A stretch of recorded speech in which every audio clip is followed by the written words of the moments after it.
خبر چل رہی ہے کہ انس بھائی اور سعد بھائی کو ٹریس کر لیا گیا ہے اور تھوڑی دیر میں پولیس انہیں گرفتار کر لے گی۔ میری گزارش ہے کہ ایک دفعہ مرکز آرڈر کر دے، پاکستان کے سارے تھانے ہمارے کارکنان خود بھر دیں گے، پولیس کو چھاپے مارنے اور ہمیں ڈھونڈنے کی ضرورت نہیں پڑے گی، ہم تھانوں میں خود پیش ہو جائیں گے۔ ہم نے کون سا کوئی پہلی مرتبہ پرچے بھگتنے، ہم نے کون سا کوئی پہلی مرتبہ تھانے دیکھنے، اور ہم نے کون سا کوئی پہلی مرتبہ یہ سارے حالات دیکھے ہیں۔ ایک دفعہ مرکز آرڈر کرے، ہم سارے خود ہونے کو حاضر ہونے کو تیار ہیں۔ اور بھائی ہم نے پہلے بھی بھگتا ہی ہے سب کچھ۔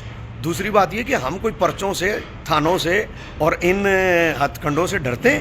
بھائی اس سے پہلے یہ سب ہو چکا ہے، ہم نے بھگتا ہے۔ اور جب ہم جائیں گے تھانوں میں اور ہمیں گرفتار کیا جائے گا تو ہمارا کیس کوئی انڈیا میں چلنا ہے، جج انڈیا کے ہوں گے، ہمارا کیس جو ہے وہ انٹرنیشنل عدالت میں چلنا ہے، وہاں پر جو ہے انگریز جج ہوں گے، مسلمان ہی ہیں، اسی ملک کے جج ہیں، اور ہم نے یہیں رہنا ہے۔ ایسا نہیں ہے کہ ہم یہاں سے بھاگ گئے ہیں، ہمارے پلاٹ لندن میں نہیں ہے، آج حکومت ختم ہوئی اور کل لندن چلے گئے ہیں، آج عہدہ ختم ہوا اور کل لندن چلے گئے، باہر ملک بھاگ گئے۔ بھائی ہم اسی ملک میں رہتے ہیں اور یہی رہنا ہمارا، سب کچھ یہیں پر ہے۔ اور جب پہلے مسجد سیل ہوئی تھی تو وہ کس نے کھلوائی تھی؟ وہ بھی تو ایک جج ہی تھا، اللہ جس سے کام لے۔ پہلے جب سعد بھائی بند ہوئے تھے وہ کس نے ضمانت کروائی تھی؟ وہ بھی تو جج ہی تھا۔